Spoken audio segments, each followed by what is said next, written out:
streaming live on your favorite device. This is KATC TV3, Acadiana's news channel at 5:30. Thank you for joining us. I'm Victor Georges. And on Saturday, LSU football shocked the world and upset the Florida Gators. And less than 24 hours later, news broke about Ed Orgeron's job status. Jamarcus Fitzpatrick joins us in the studio with the details. Jamarcus. Yeah, that's right, Victor. Ed Orgeron won't be returning as the head coach of the LSU Tigers this year. The Tigers and Orgeron are divorcing after the season. That's according to Ross Dillinger of Sports Illustrated. Now, the Tigers have struggled since winning a title in 2019. Under Orgeron, the Bayou Bengals are 9-8 since hoisting the gold. That's despite their 49-42 victory over number 20 Florida just yesterday. Now, several media outlets reported that the situation at LSU is just gotten ugly, and we'll unpack some of that a little bit later in the show.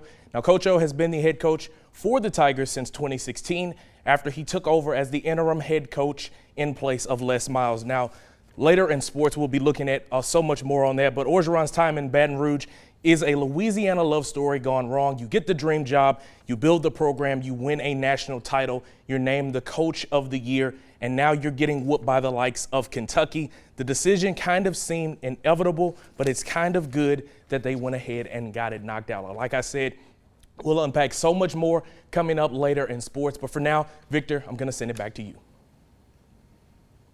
We stop the violence. How do we stop the killing?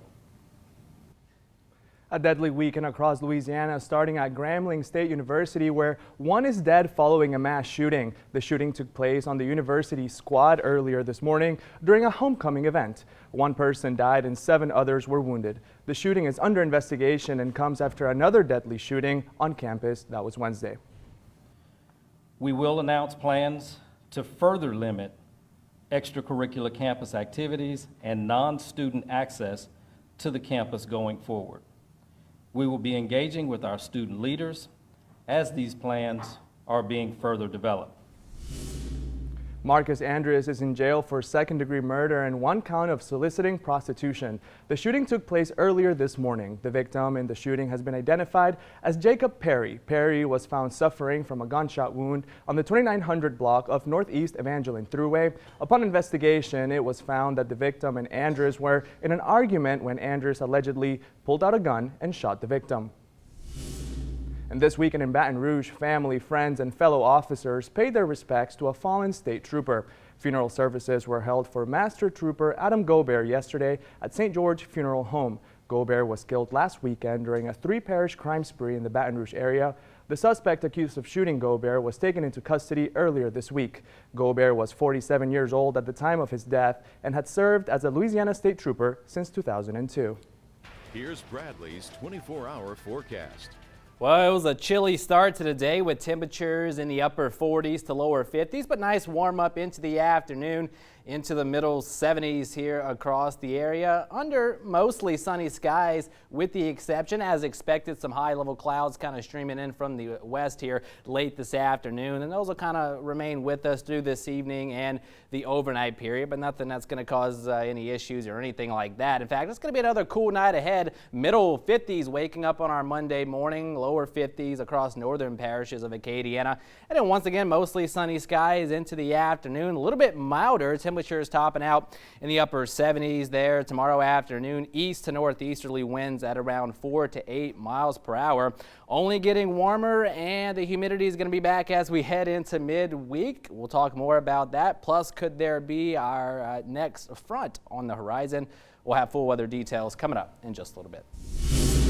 And homecoming season continues in Acadiana. Morgan City Police want everyone to have fun this season, of course, but is reminding people to follow the rules. They say everyone must follow rules set forth by Morgan City High and Louisiana law. For example, in order to toilet paper a home, you must first have permission from the owner, and no other substances such as ketchup, mustard, or anything other than toilet paper is allowed. And the Department of Wildlife and Fisheries has a treat for Halloween weekend. As part of the Get Out and Fish program, they will be stocking all 17 community fishing sites with adult-sized catfish. And don't forget, if you're 16 and older, you must have a fishing license when fishing in any Louisiana public waters. The 84th Annual International Rice Festival in Crowley wraps up today. Visitors from across Acadiana enjoying some final festivities. After a year's hiatus, some returning fan favorites include the carousel, the spinning dragons, and of course, the food. As for what people need to know about the Rice Festival, you have to know that rice was grown in here. So you have to eat the food. You have to eat the food. Coming up, a gang in Haiti has reportedly kidnapped a group of U.S. missionaries, including children. We'll tell you what we know so far. And cool mornings and mild afternoons to start the new work week, but turning warmer into midweek. I'll have full weather details coming up right after the break. Forecast. Here's KATC meteorologist Bradley Benoit. Welcome back. Well, 2 for 2 weather-wise this weekend, and it's going to stay relatively nice over the next couple of days. Cool nights and mild afternoons, but we will be turning warmer as we head into the middle parts of the weekend. With that, some isolated rain chances, but we could be talking our next front by the end of the week. More on that in just a bit. But first, lots of sunshine across the area today. A light northerly breeze out there, not nearly as breezy as what we saw yesterday. And again, as expected, some high-level clouds kind of streaming in from Texas late this afternoon, and those are going to remain with us through this evening and through the overnight period, but nothing that's going to cause any issues. In fact, another cool night ahead, not quite as chilly as this morning. We were in the upper 40s to lower 50s, but we'll favor lower to middle 50s first thing there on our Monday morning, and then once again, mostly sunny skies into the afternoon. Another really nice day. Milder in the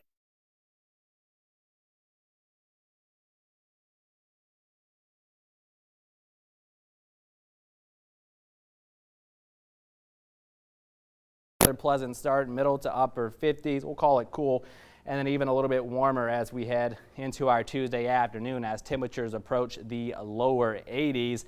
And southerly winds are actually going to be back as we head into Wednesday. Surface high pressure is going to be shifting well off to our east, so it's going to be a little bit warmer. Humidity is going to be back as well, and the return of it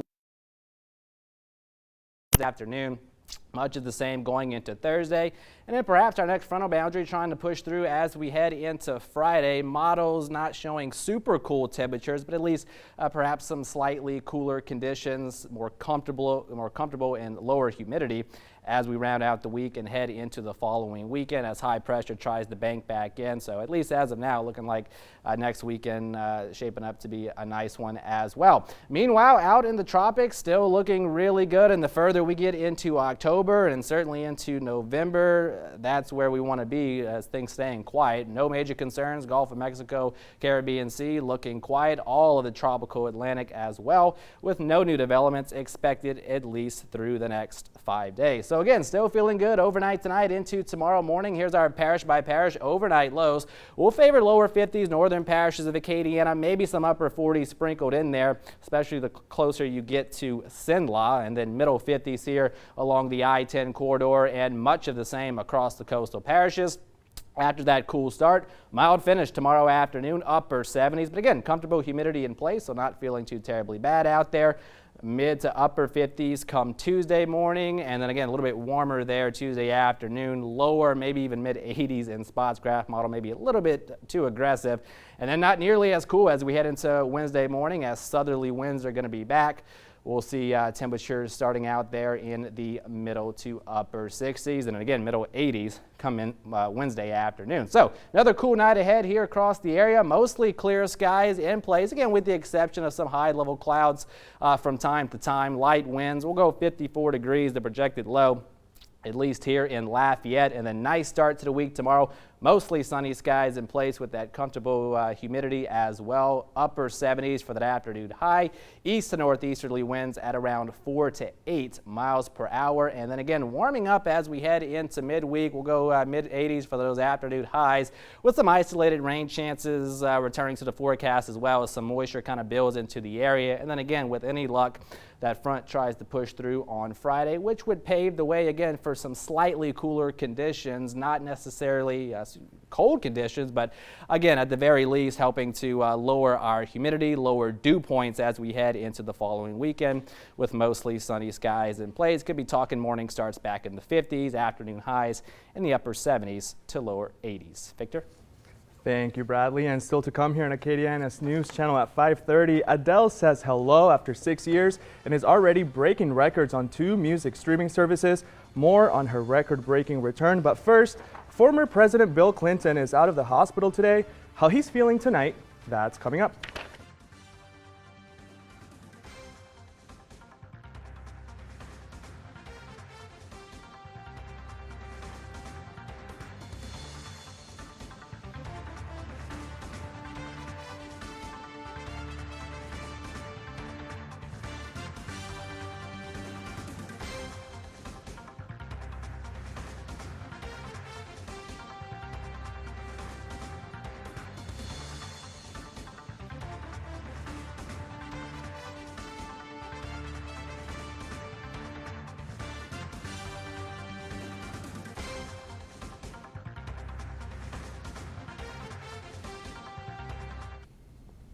And making headlines around the world today in Haiti, according to police, a gang blamed for kidnapping 5 priests and 2 nuns earlier this year is now accused of kidnapping missionaries from a U.S.-based organization. So far, we know 16 Americans and 1 Canadian were among those kidnapped, 5 of them being children. Here's ABC's Ike Yochi with the details.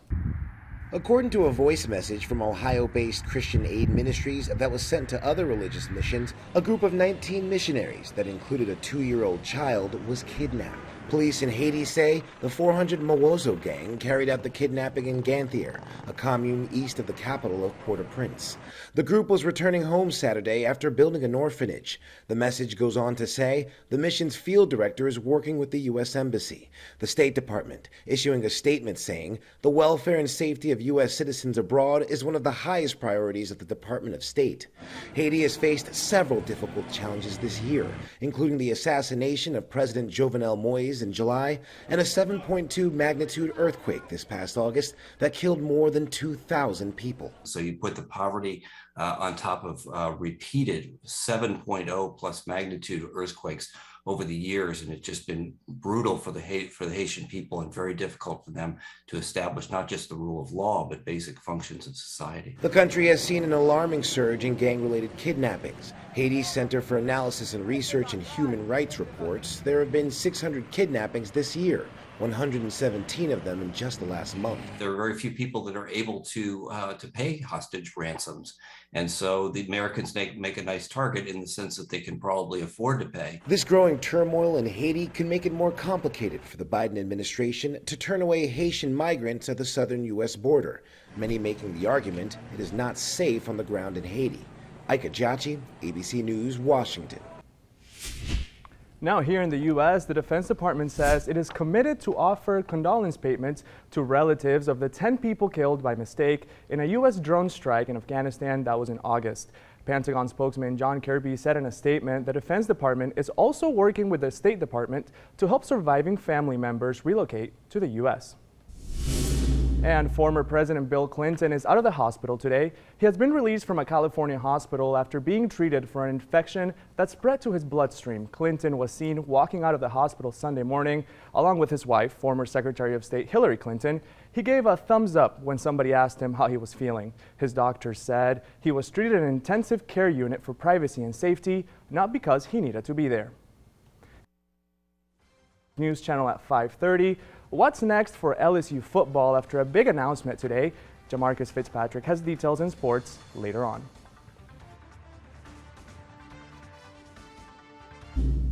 And after 6 years since her latest album, Adele is back. She already shattered records within 24 hours of her return. Streaming service Spotify announced her new single, Easy on Me, broke the record for the most streams in a single day. Plus, Amazon Music and the single had said the single had received the most first-day Alexa song requests in the company's history.